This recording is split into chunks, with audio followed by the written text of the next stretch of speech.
There's the gas tank all plumbed up. There's the battery all plumbed up, including disconnect battery switch down there. All the lines are in. The tank is just temporarily sitting in there. It's not strapped down yet, but we do have rubber neoprene material and so on for that. So the electric is completely wired. The battery cable comes up, connects to the starting motor down there, and there's the pressure regulator for the fuel next to the dipstick for the transmission. And what we're going to do, oh, one other thing, yeah.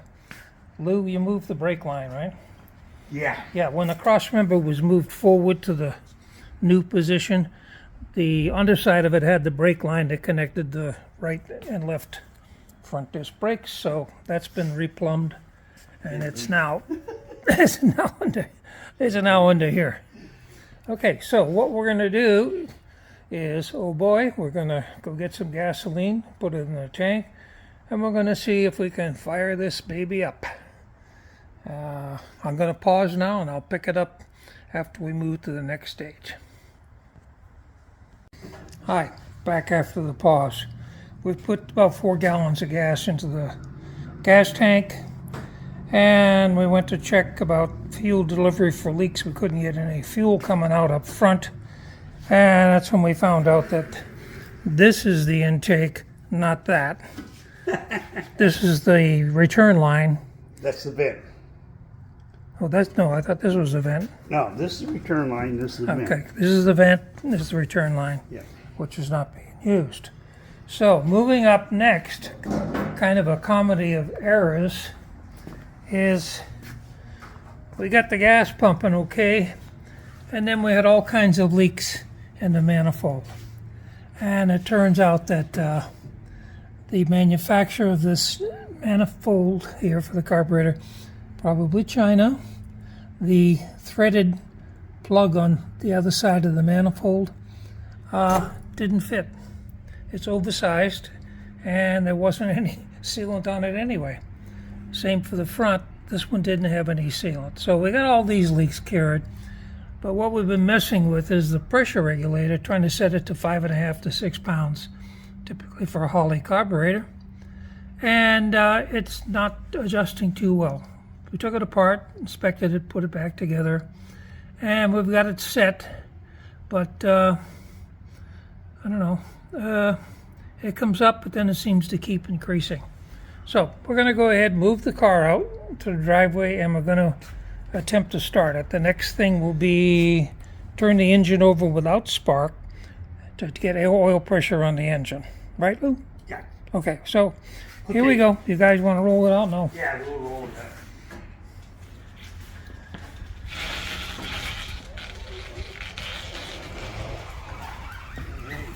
Daddy's in the daylight.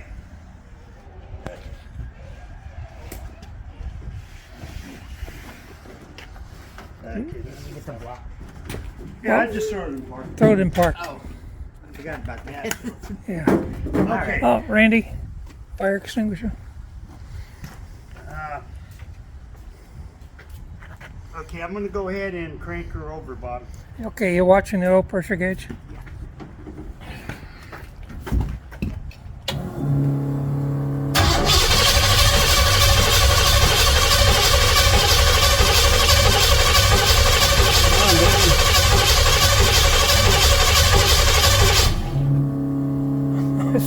Is this the next problem?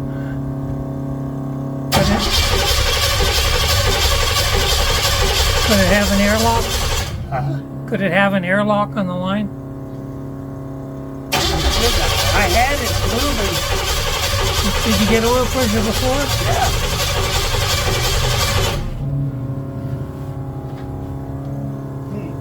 Oh, turn that off. Yeah. Where's the connection? On the block? Here's the doodad right there.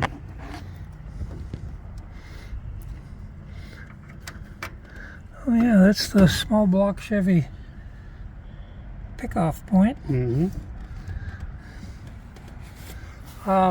Yeah, I did have, the other day when I cranked her over, she had oil pressure. How many pounds?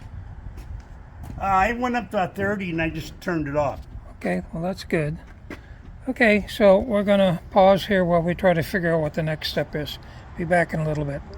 And we've had a share of problems. First of which was pumping the gas up. I think I already mentioned we had a swap of the wrong lines on the gas tank. We got that going, and then we couldn't. That was why we didn't have any fuel pump pressure when the fuel pump was running. We got that going, then we had pressure, but it was way high. So we spent a lot of time messing with the pressure regulator, which it seemed no matter what we did, it would go up higher, 9, 10, 12, 13 pounds. We finally took it off, took it apart, examined it, made sure that the ball check valve was loose and working against a spring, put it back together, and we were able to adjust it. It still has a kind of a funny crick to it, in that it comes up initially to about 6 pounds, and then as it keeps running, it increases anyway, which is not the job of a regulator. So, but it's set low enough that we were going to proceed. When we got gas, we had leaks in a number of places. So as we worked to tighten up the leaks, we found out that the hex block-off plug that's on the bottom side of the manifold here, the hole, the threaded hole, tapered hole, was oversized. And the square Allen-headed plug that was in it, if you screwed it in far enough, it would drop right inside the manifold itself. So, and of course it had no sealant on it, so we took it off and we got a regular, that's a 3/8 plug or a 3/16, Lou? Yeah, 1/8 inch. Oh, we got an 1/8 inch brass NPT plug and put some Teflon tape on it, closed it right up. And then knowing that there was issues with it, we took and removed this accessory off and Teflon taped it. So we got rid of the gas leaks, and then with the distributor not able to fire up, we turned the engine over to get oil pressure, and we got 0 oil no matter how much we turned the pressure, or how much we cranked the engine over. Now, Lou previously had cranked it over and had got oil pressure, turning it over. Now it won't do it for some strange reason. So if you look right here where my thumb is, you can see there's the previous oil pressure when it worked. There's little beads of oil in there. Turning the crank over, nothing happens. These boots don't even move. So we even took the gauge end off to see if it was a air jam problem, and that didn't help. So the next thing that we did is we took the distributor all the way out. Well, first off, we took the cap off, made sure that the rotor was turning, which it was. So of course the way a distributor is made, it connects first to the camshaft with the gear, and then as it drops down, it fits a tongue and groove type thing to drive the oil pump. So turning over meant that the gear was all right, connected to the camshaft. So then we pulled the distributor out, where we could do an examination and inspection down through the hole. It looks all right, but we don't have an answer for no oil pressure. So Randy the Riveter at the moment is on the way down to AutoZone, downtown Keller, and he's going to pick up one of those tools that you put in and drive with a drill to get oil pressure before you start the motor. So when that comes, if it doesn't work, then unfortunately that kind of means that the pan has to come off so we can inspect what's going on down there at the oil pump. That's kind of a bummer. But anyway, what else was I going to say? So the goal to start the engine for the first time has not been reached. And I'm going to pause or either close the segment. I'll determine that when I find out what we find out with the oil pump drill thing. All right, see you later. Bye. Firing it up. Fire it up. First time, here we go. Okay, here we go.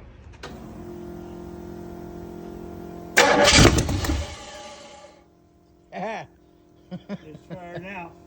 Okay. No problem. All right, go ahead.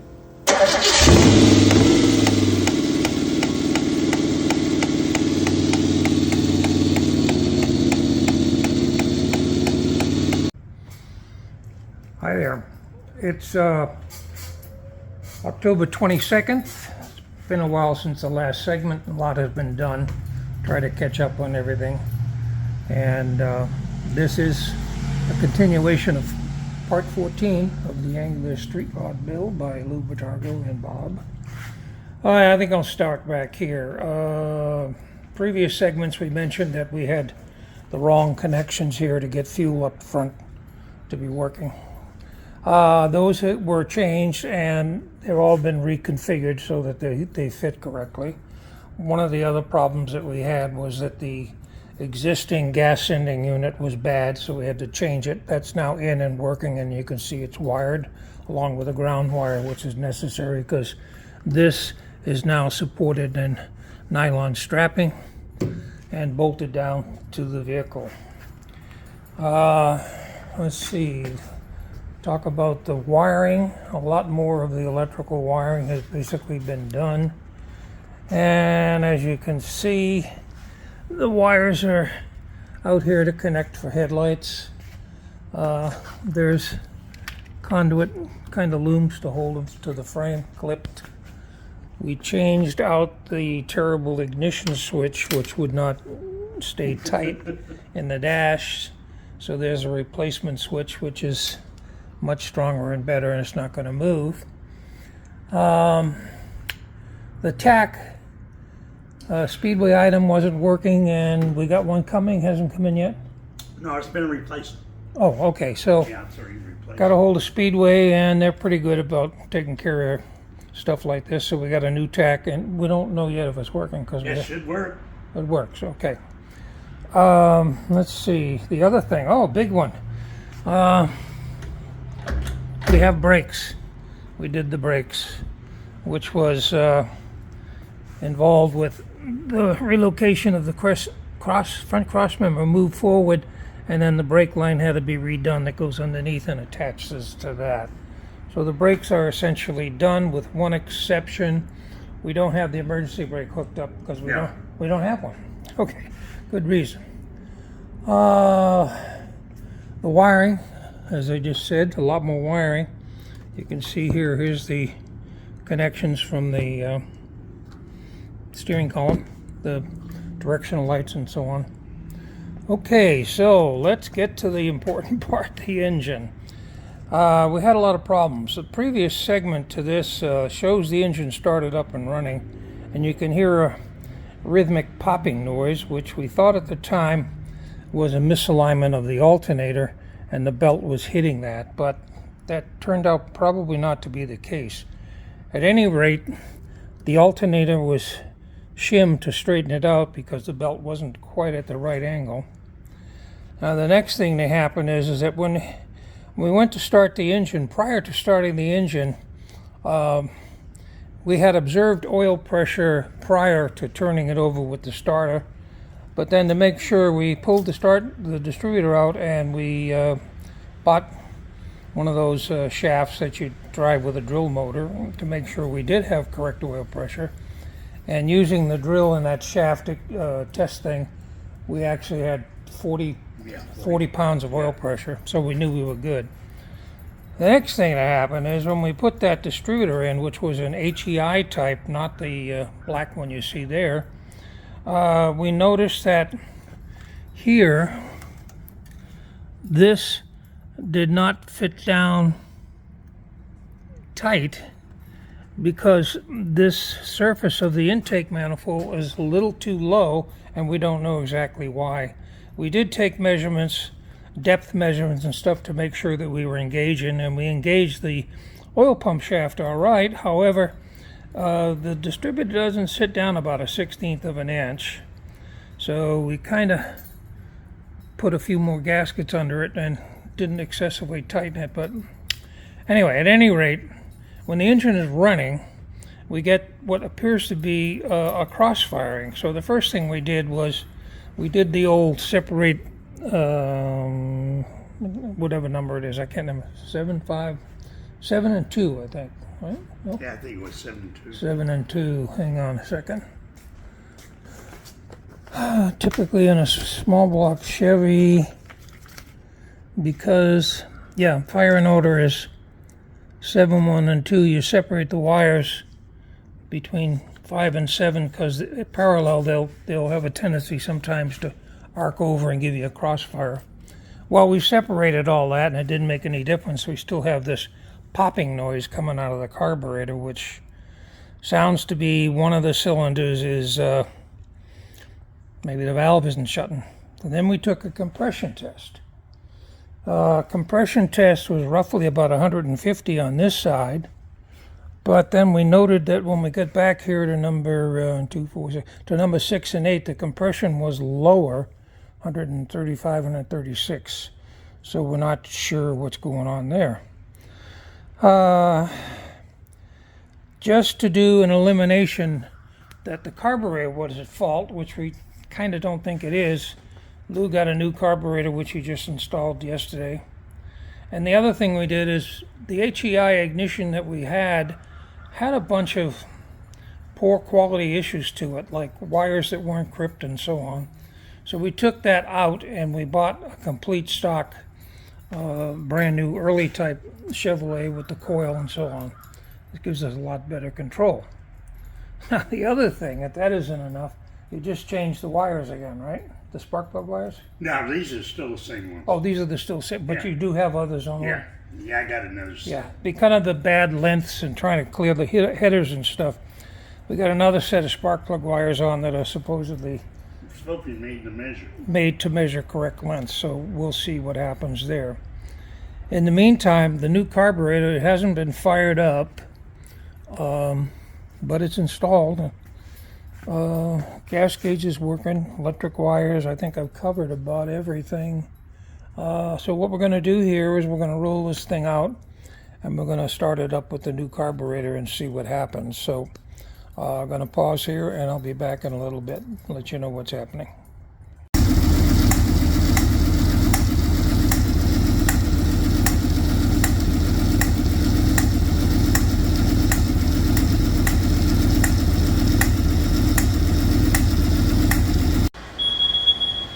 Okay, we're back. What we've done is we've let it idle and we've individually disconnected each cylinder from firing to see which one would, if anything, get rid of that popping noise in the carburetor. And as it turns out, as you can see here, this is number 5. When we pull number 5, the popping cross-firing goes away, and we actually put a separate plug wire to make sure we were not getting crossfire within the spark plug wires itself, and it makes absolutely no difference. And Lou, let's start it up and I'll show.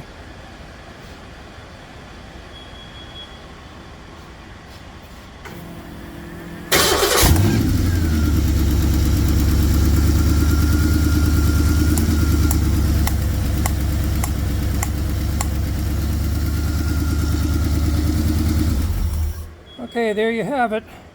When number 5 cylinder fires, it crossfires and pops up back through the carburetor. Another indication of that, by the way, is if we start the engine with number 5 connected, you'll see that it kicks back like it's too far advanced, and that's another sign of a crossfire indication from number 5.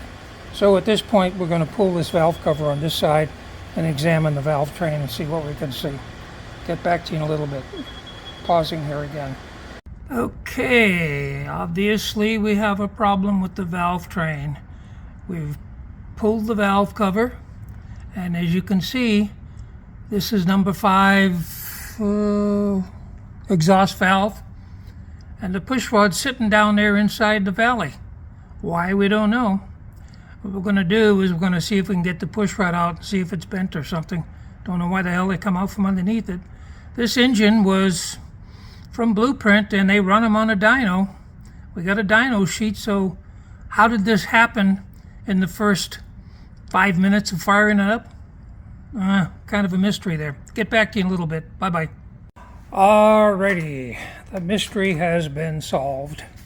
In the last segment we showed you with the valve cover removed that the push rod was missing and it wasn't connected to number 5 exhaust valve. And further examination showed that this intake manifold bolt, this one right here, was too long and it was against the side of the push rod and it bent the push rod, which eventually popped it out from underneath the end of the rocker arm. So what did we do? We fished the push rod out, and temporarily we did a bunch of measurements and stuff. And these 2 bolts, this is the worst one. This is kind of close, we don't like it. So you can see we've temporarily put washers underneath there and made them shorter with 3/4 length bolts rather than 1 inch was what they were. 1.25 bolts. Oh, they're 1.25 bolts. And that was a manifold set that you bought too. Yeah, so our bad for not checking that particular item. Now we know something new. And just to be sure, without pulling the right side valve cover, we also put washers in underneath the other side. Now, then we took the push rod, examined it closely, and I'm not exactly pleased that we did this, but we did it anyway. We took the push rod, we went in a hydraulic press, and we straightened it out. I don't know. We may want to replace that later. Yeah, I'll call Blueprint and get a couple of... Lou will call Blueprint and get a couple of push rods sent so that we'll make sure we have the right length one. In the meantime, we measured the depth of the adjustment on the valve spring, and that's it written there. So when we loosened up the valve and put the push rod back, we put it back to where it was rather than going through the whole routine of setting the hydraulic lifters. And the plug wires are back, and we'll show you in a minute. Lou, start it up. Okay, here it goes.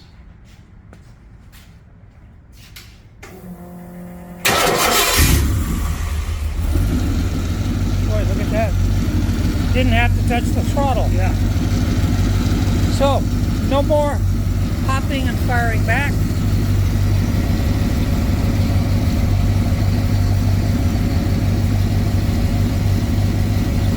Idling about 750, good enough. Now that we didn't have Crossfire, we set the timing to the fully centrifugal advance with the vacuum disconnected to 34 degrees that Blueprint recommends in their papers. And then checked it when it was back at idle, and it was sitting about maybe 14 before top dead center, which is not unusual for a small block Chevy. So, right now we're running. Now, guess what? We got another problem.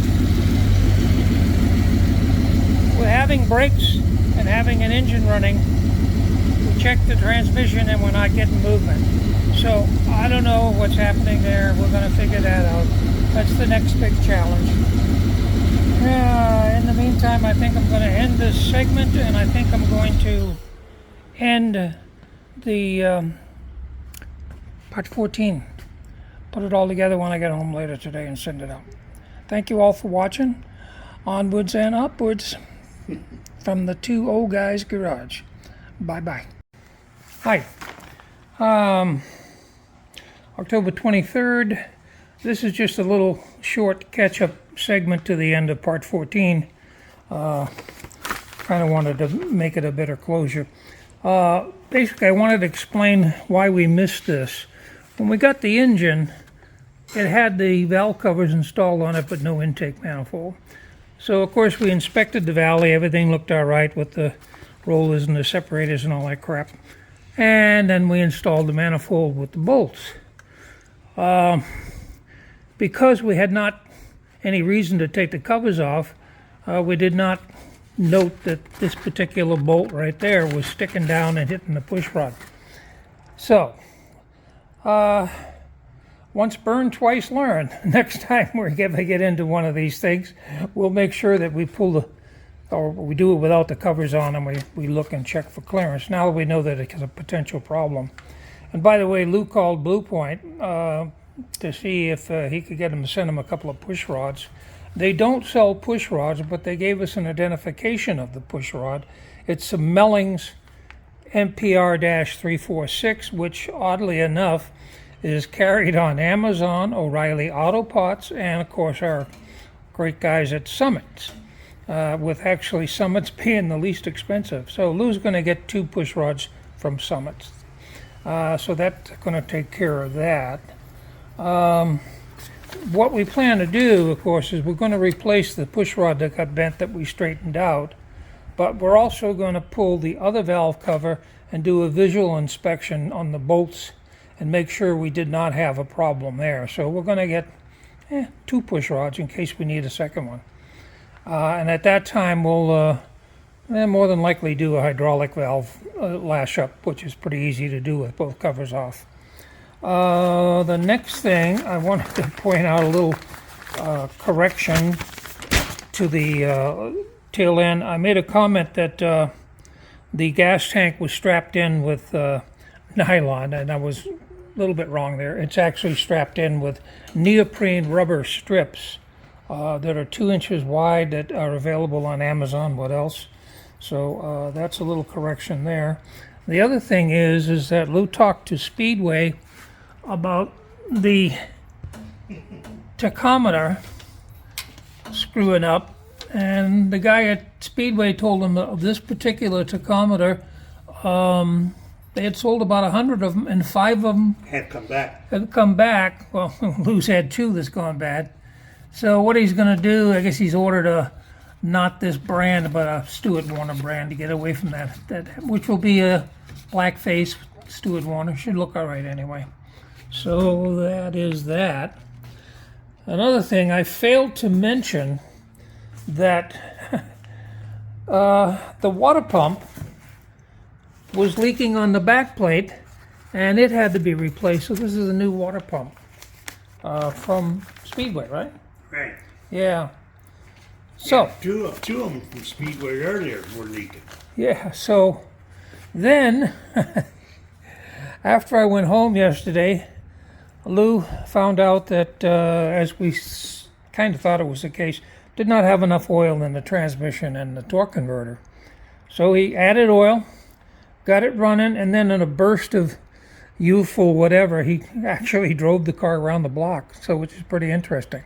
So I think what we're going to do is we're going to end this quickly, and Lou is going to show you that the car moves under its own power, right? Yeah. Yeah, okay, Luke, go ahead, fire it up. I'm going to fire this baby up.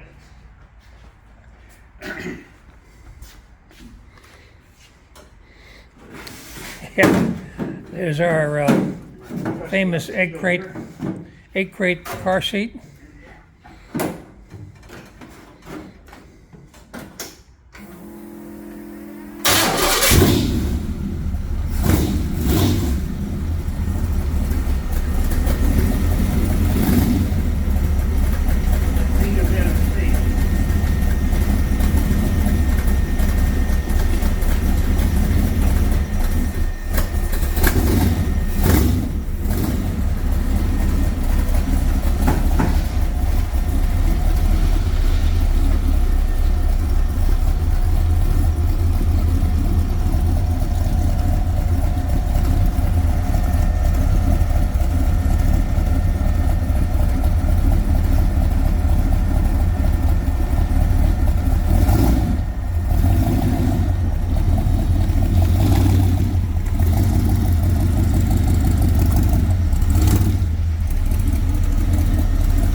Makes it a little rough to drive because you can't really get yourself situated, but it goes back and forth. Yeah, so that's a major milestone. Yep, that's it. And interesting enough, those of you who have followed us from the front end, there's the red marks from day one last year, first day of spring, starting the project. So we've come a long way, and we obviously still got a ways to go. With that, I'm going to end this here. I'm going to append this to the end of the stuff that's already been set up, and I'm going to be putting up part 14 today, and I hope you all enjoy it. Thanks for following with us. We appreciate it. Take care. Bye-bye.